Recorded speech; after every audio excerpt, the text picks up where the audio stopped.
Hey guys, and welcome again to another Practice With Me. Like in all of my other Practice With Me videos, I have no makeup on and I am in pajamas because that is what I look like when I usually practice. And this series is all about being 100% completely transparent with you guys. The other part of this series is that I tend to try to find music that I've never practiced before, that I've never even looked at before, and I try to find public domain versions of them on IMSLP for you guys to follow along. Today we're going to be looking at Gaubert's Fantaisie pour flûte et piano. Probably didn't even say that right at all. Philippe Gaubert was a very famous French flutist from the French flute school. They kind of developed what we currently know as like what good flute playing is on the modern metal flute. In his time, Gaubert was one of the leading flute composers and teachers. We will be studying one of his fantasies. He's actually done more than one. Just to give you a quick rundown, if you're not familiar with this type of music, typically there is a slow part and a fast part.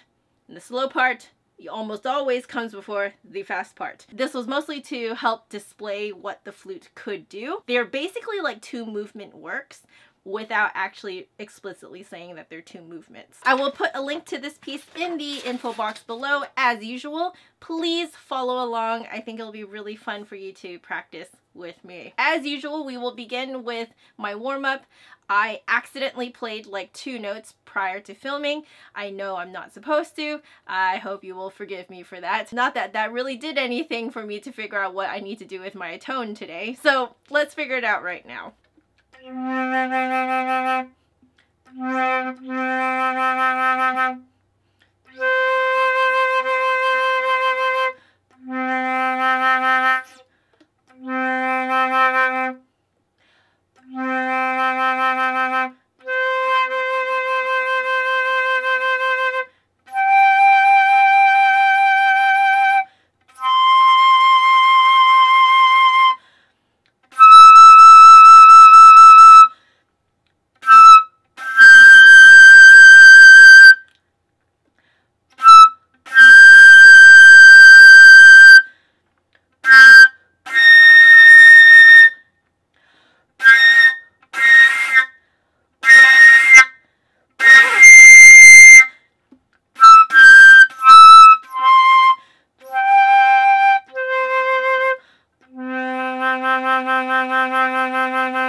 So let's talk a little bit about what I discovered there. Number 1, today is a surprisingly good flute tone day. Yes! For the first time, it's happening on camera. However, on these types of good tone days, I like to push my limits. I ended up kind of overblowing a little bit because I'm looking for my limit. The idea is that if you know where your limit is, all you have to do is like stay right at the limit or pull back just a little bit, and you'll kind of get like the full depth of sound that your flute can produce. At least that's how I see it, and that's how I feel my way around it, and it seems to work. The other thing was I noticed that the higher I went, the more I smashed the flute into my chin, so I was trying to relax that part and make it so that I'm just lightly resting the flute against my chin. That seemed to help with getting the sound out more as well. Now I think I'm just going to play a bit more of harmonics, but not as much as I usually need to because it's a pretty good flute tone day.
dive into this piece. Looking at it, I don't recognize it, although I probably have heard it before. So I'm going to look up a random recording of this on YouTube and listen at least to the first bit, get a feel of what it's supposed to sound like, and then I'm gonna run with it. Unfortunately, this part, because I am listening to someone's recording, I'm gonna have to fast forward through this part, but just trust me that I am actually listening to a recording of it.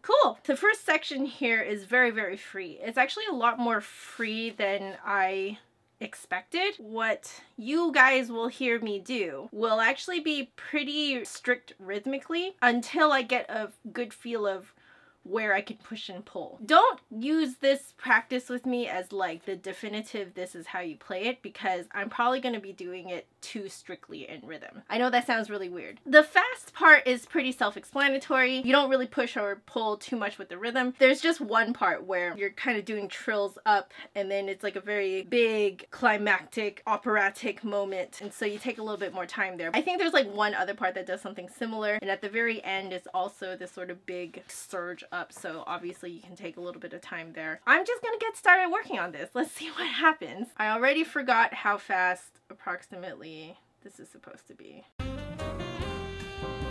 Okay, here we go. Let's try this.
Figure out what that scale is.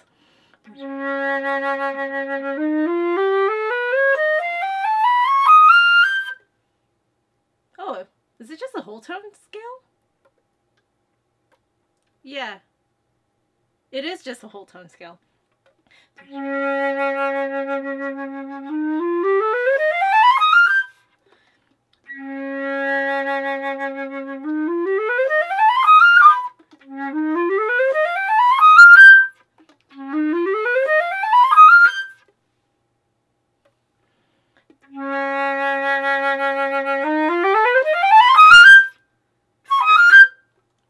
So wrong, but it's right.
because it's a good tone day does not mean it's a good finger day.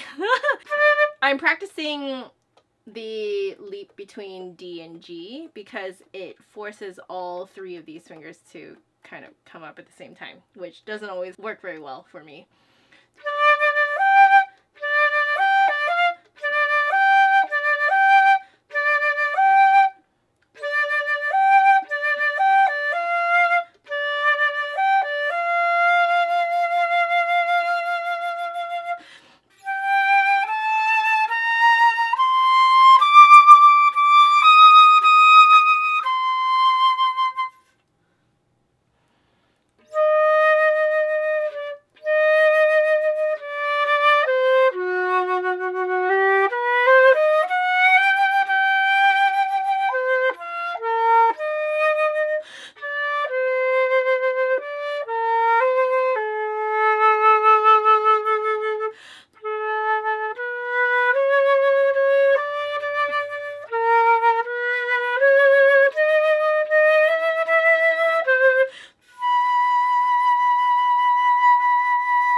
that B flat. Oh yeah.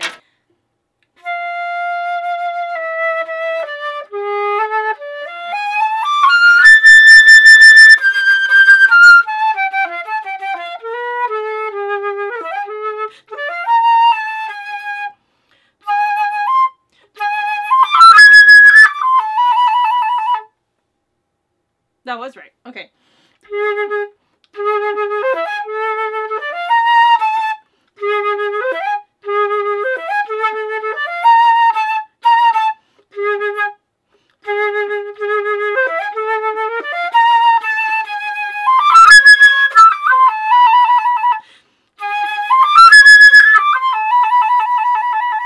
We got some augmented business going on there. Okay.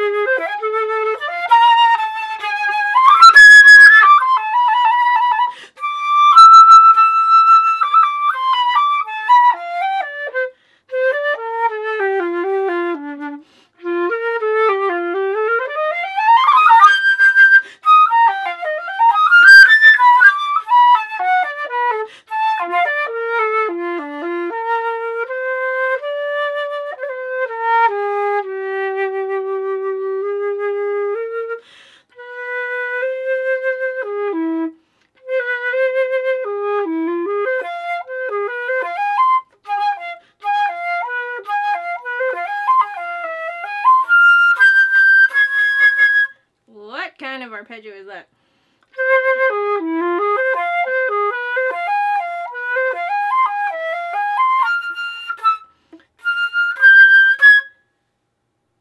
Oh, they're just neighbor chromatic notes. Got it.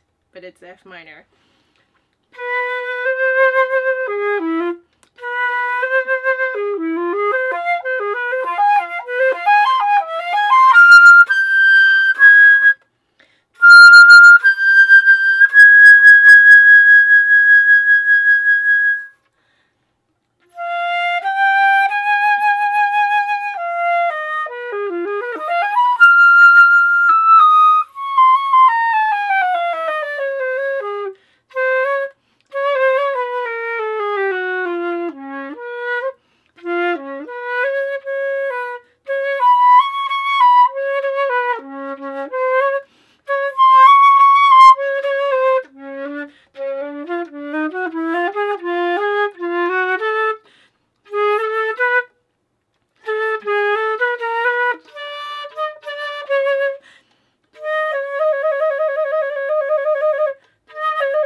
How many beats are supposed to be in there? 1, 2, 3, 4, 5, 6. Okay, 16 notes in one beat. Yeah, no problem, right? Okay, let's figure out what this is.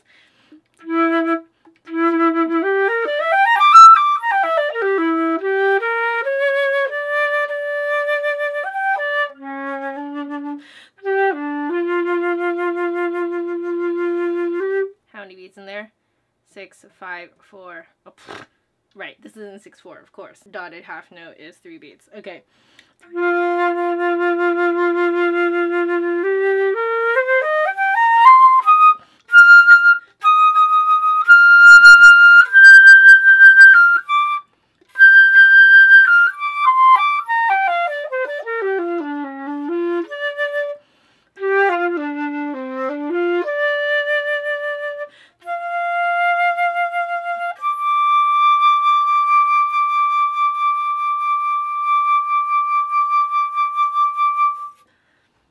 Okay, I think my plan of attack, 1, figure out the runs. Number 2, figure out the transitions. So the runs, these runs are fine because these are just whole tone scales. If you do not know your whole tone scales, practice them so you can rip through these the way I just did. Okay, I would not have been able to do that like just by sight reading if I didn't already know my whole tone scales. Just to be clear, all right? I'm not like crazy amazing goddess or anything. I really am not. Okay, it just so happens that I have learned my whole tone scales so I can just rip through them. They look scary, it's not actually. Here was where I was talking about how I was like, what kind of arpeggio is this?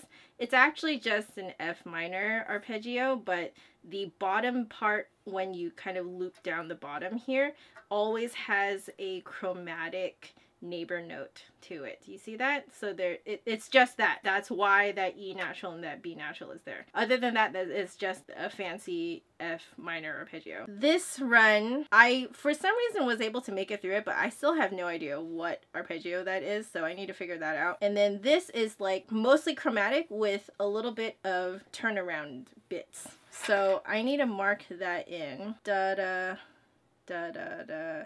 So basically, there are interruptions. So this is one interruption, goes down, and then it does the same thing 1 octave down. Otherwise, the whole thing is chromatic. Well, since we're here, let's figure this out. F diminished. So this is just F diminished. No wonder I was able to do it. F diminished 7. This one, I think I just need to get used to the fingering because it's all on the left hand index finger business here. That feels a little weird to me, so I'll just need to do that. This helpful person circled this C natural here, so it's C flat here and C natural here. Very helpful person who ended up having their edition uploaded onto IMSLP. Now let's figure out this run. Let's see.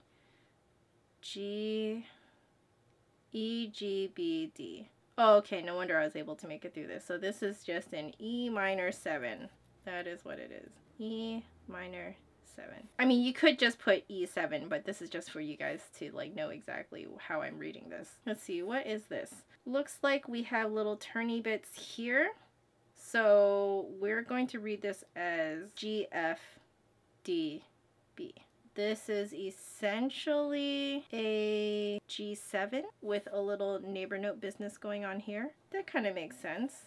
I at least, you know, that's how I'm gonna read it right now. Technically, this is the 6-5 position because you have the B, D, F, and then the G on top. But we're not going to do that because I'm gonna get so confused when I'm reading this. So we are going to call it G7. Okay, now I'm just going to run through all of these runs and see how I do on them.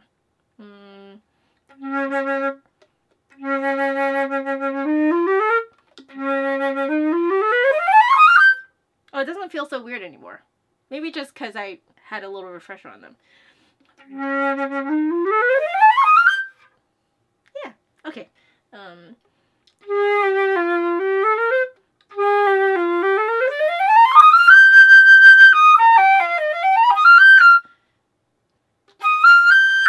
Oh, that is an A. I'm just gonna write that in because, you know, no shame.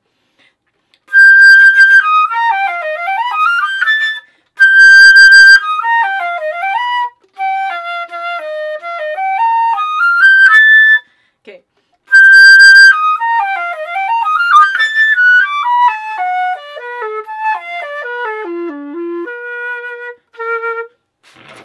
B flat.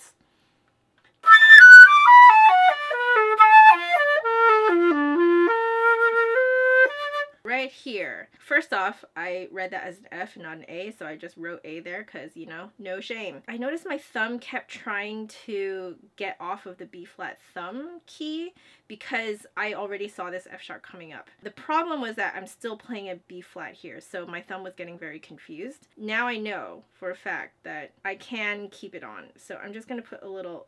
Ooh, this thing is really having a hard time focusing. There we go. Okay, cool. I'll need to get off of it on the A, pretty much.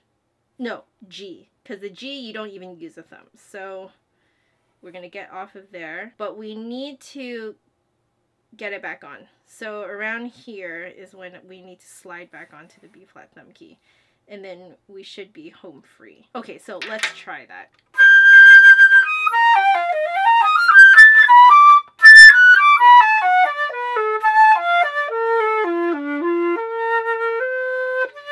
Yeah, that definitely works. So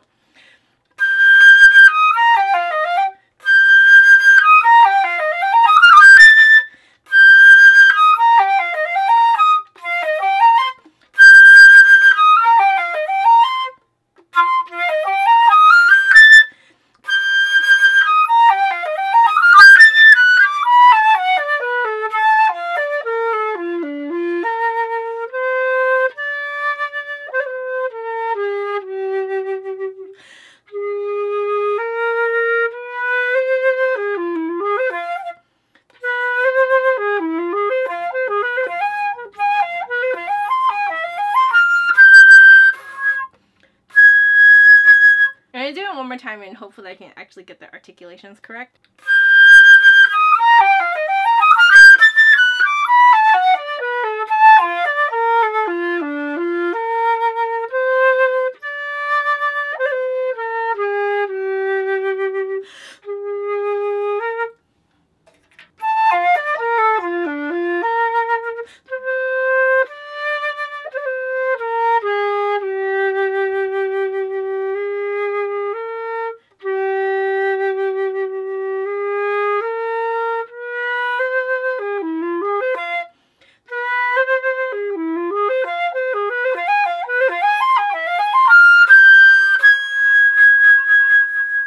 Okay, I'm starting to get the hang of this. I didn't realize until now that I need to come back down one note before I do the little neighbor note business. So I kept going up here and then like skipping down here and being like, wait, what? I'm missing a note. I'm now trying to figure out where to breathe here because I definitely need to breathe somewhere here before here. So let's figure that out.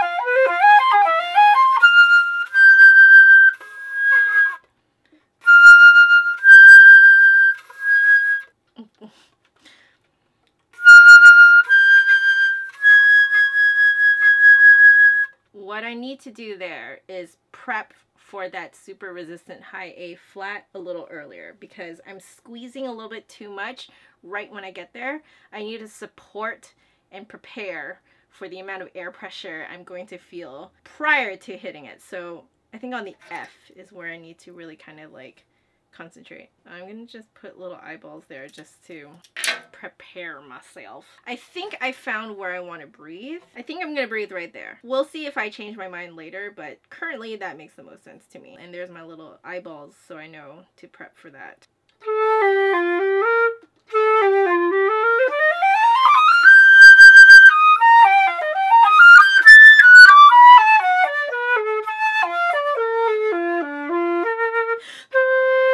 Of course, I don't breathe where I said I would.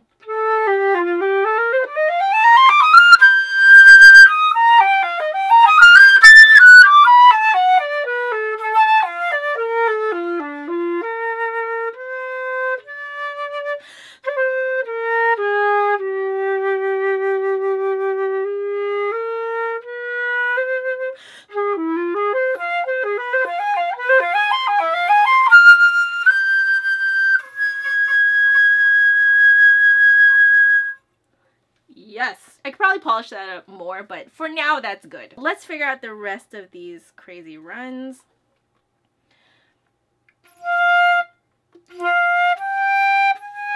Okay, so I am definitely starting to see a little motif here with the triplets into the ties.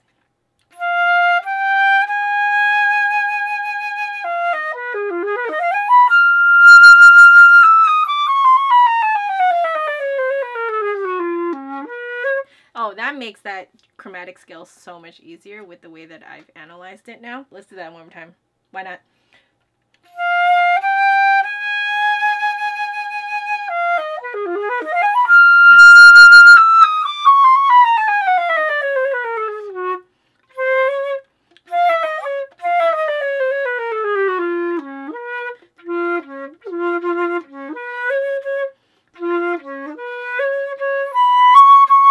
This transition is really strange, so I need to work around this a little bit.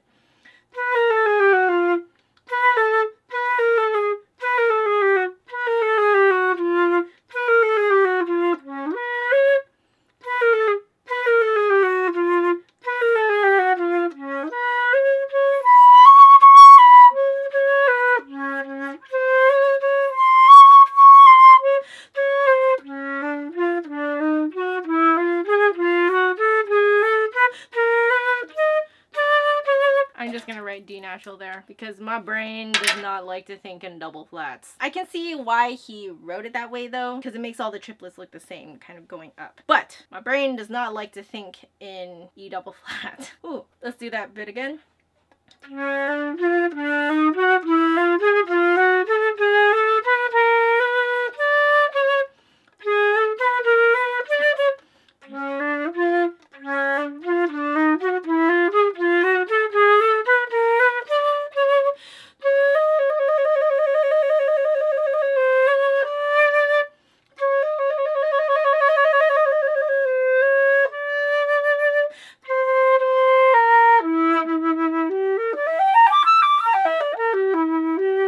Oh, I take that back. That is not an E minor 7. That is a E half diminished 7 because it has a B flat in it.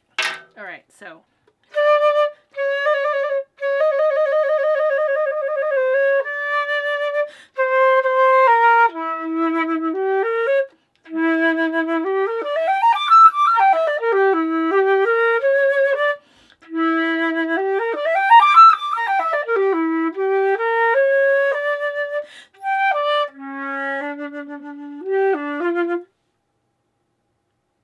I need to breathe correctly where it's actually written.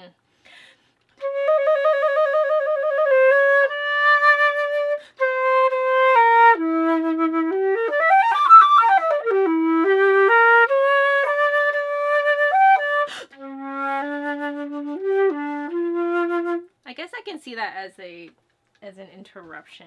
So I'm just trying to figure out musically what's going on here because it's pretty interesting. They're actually printed in breath marks. It's interesting because you feel like this is supposed to keep going and then he interrupts. So I think I need to see it that way. If I see it that way, I'll actually be able to do it. So I'm just gonna put a little like bracket here. Hopefully that will work. And also here, that's where I said it's an E half diminished because these are actually B flats.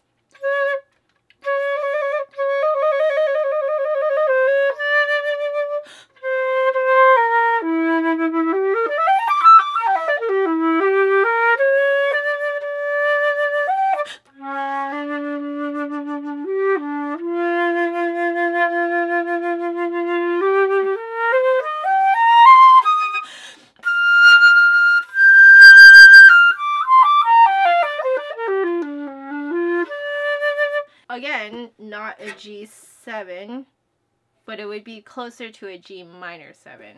So I'm going to turn that into a lowercase g. So lowercase 4 minor, uppercase 4 major.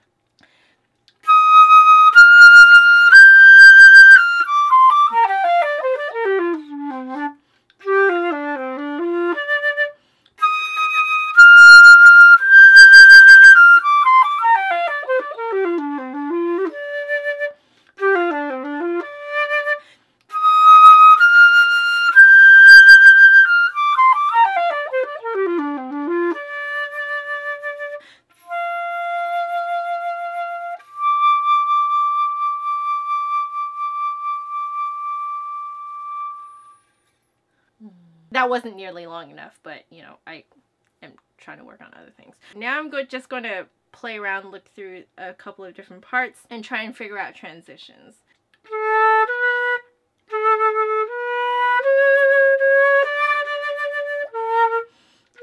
It's So this is at the En Animal en Pio. It's a bit after the Salon. Is that how you say it? I don't know. It's probably really, really terrible French, but hey.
Bad.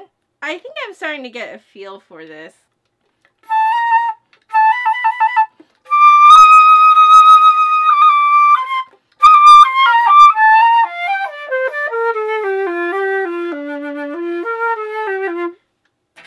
I'm not sure if I played an E flat or an E natural right there. So this is at the plus vite, more lively, I guess.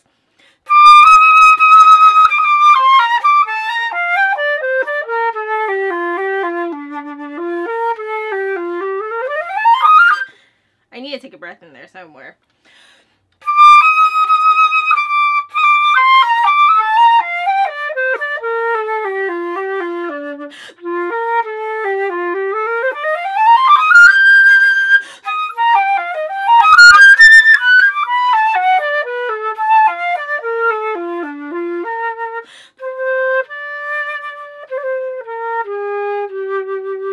You know what? I don't like that breath. I'm gonna move it. That breath I used to put right here, I'm moving it here now because now that I'm starting from further back, it does not work. The other place that I decided to breathe was right here. I kind of like that. It's after a tie. We'll see. Again, these breaths can move around as I practice this more. I think we have a pretty good idea of how this first movement is supposed to go. I feel like I've done more of like the second 2/3 of the first movement here, so I'm just gonna play a little bit of the first third. Maybe I'll get a little bit more insight now that I've done more of it.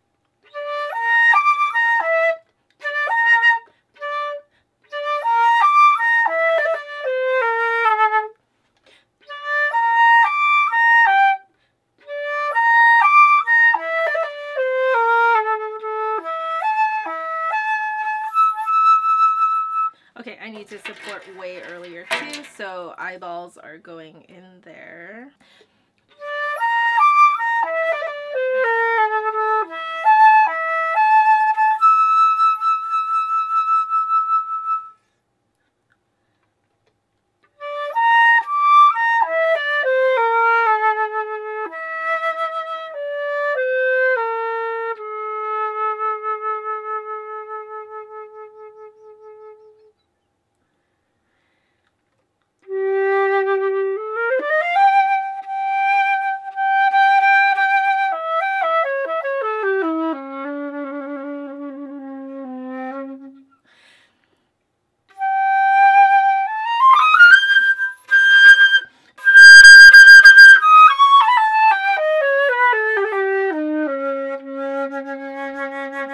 Maybe I should not pull back there. I should definitely keep the forte going all the way down.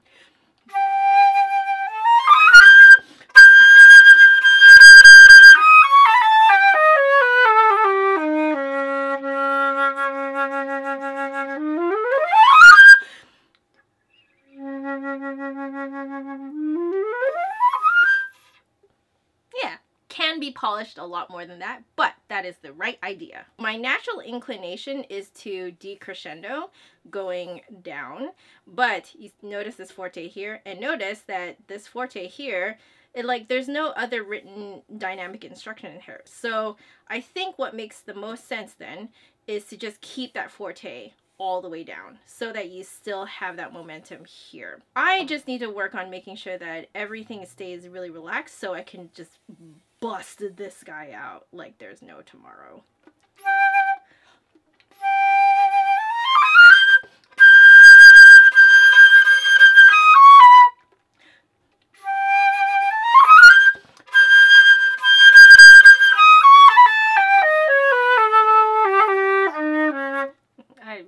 Brain fart.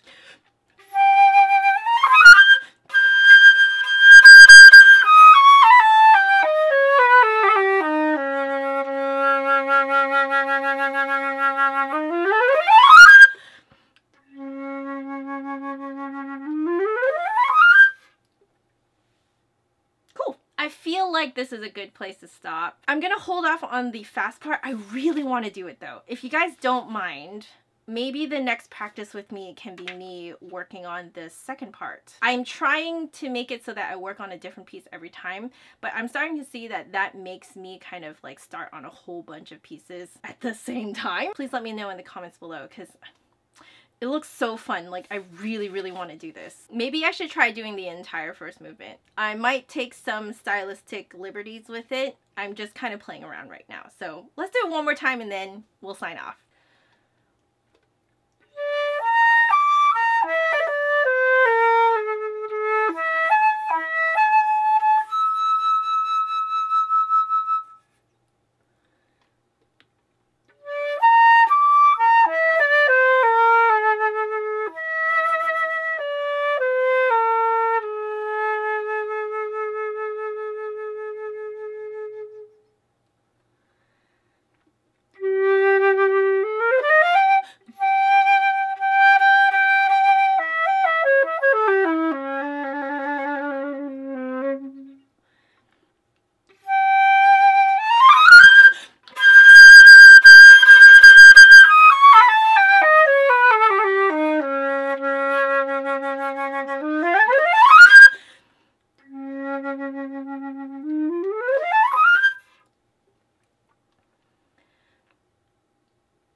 Okay, not bad for a first practice session, right? There was that one F diminished 7 that I didn't quite look far enough ahead, so that one I kind of pooped a little bit.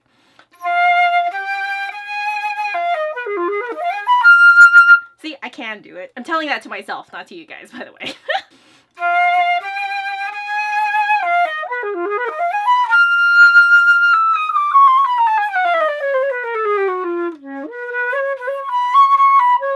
So, yeah. Are you seeing how, like, if I do each section by itself, I can do it just fine? It's just transitioning between each of the sections. That's when you tend to run into problems. In my next practice session on this, like, probably on my own, because I'm really just gonna be doing the same exact thing that I've been doing right here, but just like on a more detailed level, a lot of drilling. I need to start at the end of one section and go into another one and make sure I can just like pull all the way through, and then I can just kind of like stitch the whole thing together. I'm totally fine on all the runs, but I just need to go from section to section and be able to kind of like keep up with my own brain and with my own fingers and with my breathing too. I wasn't just playing the entire movement again just to show off to you guys. That's not the point. It was really for me to figure out what I needed to do the next time. That is it for this video. I hope you guys enjoyed it and found it insightful and helpful. If you guys are working on this too, let me know in the comments below what section throws you off the most. Hey, why not? We all have that section, right? But in any case, if you like this video, make sure you give me a big thumbs up and hit subscribe for new videos every Saturday. My last video is over there, and if you want to catch me during the week, my social media networks are down there, including my Patreon. I will be forever thankful, but you don't have to back me if you can't or if you don't want to. I legitimately treat my Patreon as my main form of social media to talk with you guys. I'm kind of an introvert, and there's a bit of a sense of privacy on Patreon. I find that I'm a lot more comfortable on there. This is just me being totally honest. For those of you who have been following me for a while, you'll know that I'm not actually the most active on social media, and it's because I do like to keep my life pretty private. In any case, if you want to see more of the behind the scenes of how all this is made, please head on over there. I will be forever thankful for your support. But anyway, I've rambled on too long. I hope you guys enjoy what I put out for you guys, and I'll see you guys next week. Bye. So what I am hearing is that the first movement is... Oh, give me a second.